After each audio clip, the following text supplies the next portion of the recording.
What is up, Nets fans? Welcome to the Brooklyn Buzz. I'm your host, Nick Fay. No Jack Manuel today, but we do have a special guest, Matt Nguyen. What's up, Matt? What's going on, man? And what we're going to do, have Matt on here. He writes some great articles for OTGbasketball.com from a medical perspective, physical therapist view. And we're going to have him talk about the Caris LeVert injury. Obviously, we all saw this. Luckily, not as bad as injury as anticipated. We saw the ankle, turn the wrong way. Only a dislocation of the ankle and foot.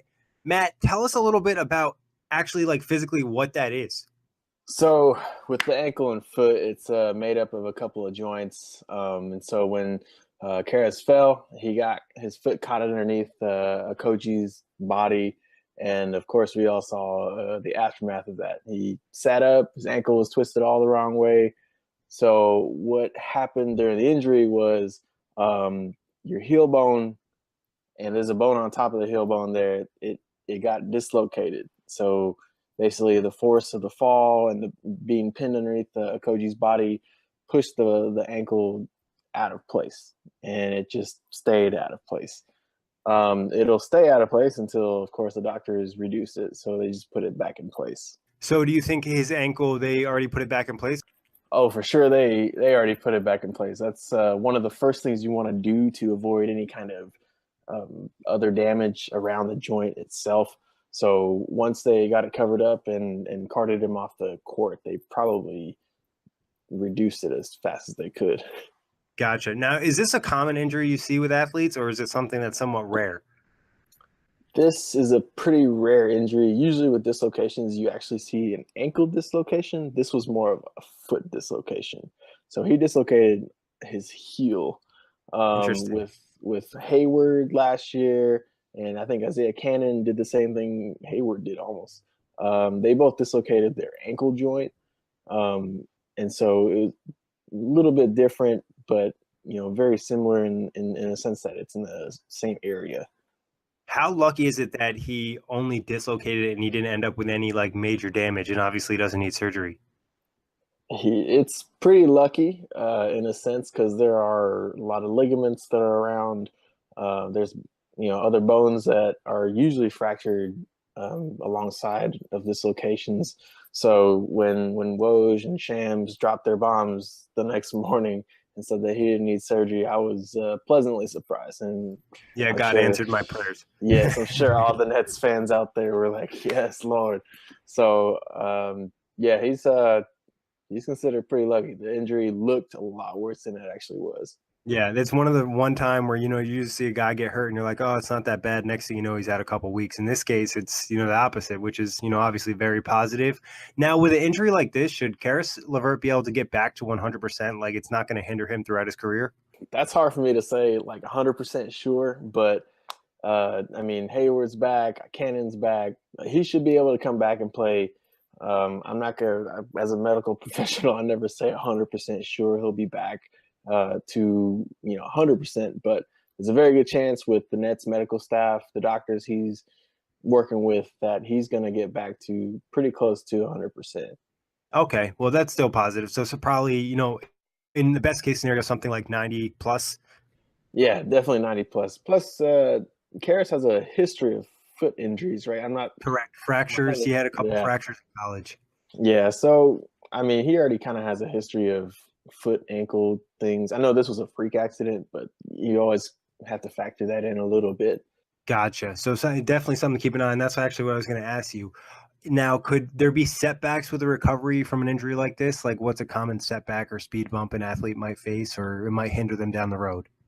Oh, with a dislocation, always comes a little bit of instability. It's going to depend on how long doctors want him to immobilize it.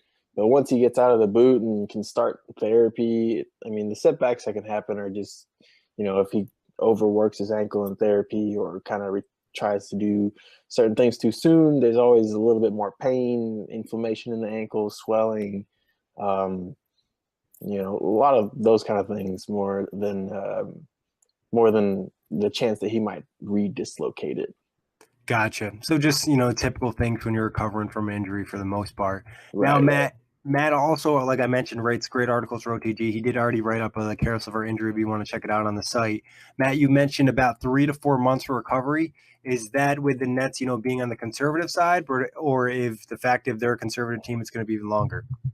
That timing is probably more on the conservative side.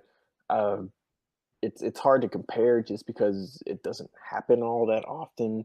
I try to look around a little bit on the internet to see, what players had dislocated their foot, their ankle. Obviously, the most recent that comes to mind is Hayward and Cannon, but theirs was a little different. They had fractures that went along with their dislocation, so they were out a lot longer. Um, the only one I could really find was I don't know how many golfers are out there, but Tony Finau at the Masters, he dislocated his ankle Interesting. and popped it back in on the course, and then went on to play the next day. Well, obviously, golf's a little bit different too. Golf's a So, little different, definitely. But I think, if I recall correctly, he had to pull out the rest of the tournament.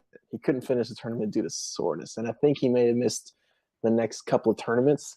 So again, golf and basketball, two polar opposite kind of sports. So obviously, you have to take that with a grain of salt. But it's hard to figure out exactly when he's going to return, just because it's such a rare injury.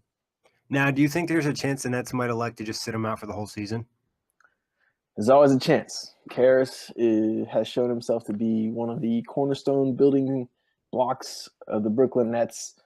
There's always a chance. If his rehab isn't going very well, they might elect to just say, "Hey, let's scrap the season. Unfortunately, get that ankle as strong as possible, and then just kind of revamp your game during the summer and get you ready for next year." But if the Nets are, I don't know, somehow just fighting for that 8th spot, they may bring him back on.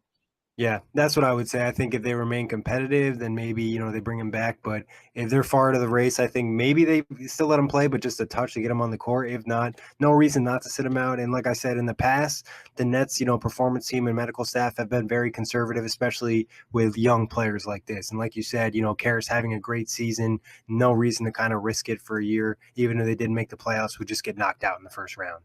Right. So, but Matt, do you think there's anything else fans would be interested in knowing about an injury like this, or the recovery, or the rehab? Man, it's a different world, the PT world. I see, stuff pop up on Twitter where people are just announcing athletes' injuries and stuff. Nobody really gets to see the background, what happens in the therapy room and how these players rehab and stuff. It's going to be a tough rehab for Caris. There's going to be a lot of strengthening involved, balance, proprioception, all the big words in the medical field. But it's going to be a tough rehab. It's a long road ahead. And Hayward, I think, has reached out on Twitter saying that it's hard. But a lot of fans don't get to see the behind the scenes when it comes to injuries. They just kind of see the injury, look for the time for return, and that's about it. Yeah, they don't know about the grind. And obviously, like you mentioned, Karen's already dealt with injuries in the past, and it's definitely going to be, a journey for him to get past this. But he's a resilient kid, and I think the Nets have said they have full confidence from Kenny to Sean Mark. So very positive, hoping Karis can get 100% back. Matt, big thanks for hopping on the show. Like I said, check out all this work on OTGbasketball.com. Matt, give them the people your Twitter. Twitter is __ Matt Nguyen, WIN. All right, Matt, big thanks. Thank you, everybody, for listening. Like I said, check out the show, iTunes, Blog Talk Radio, OTGbasketball.com, That'sRepublic.com, and YouTube. Thanks for having me on, Nick.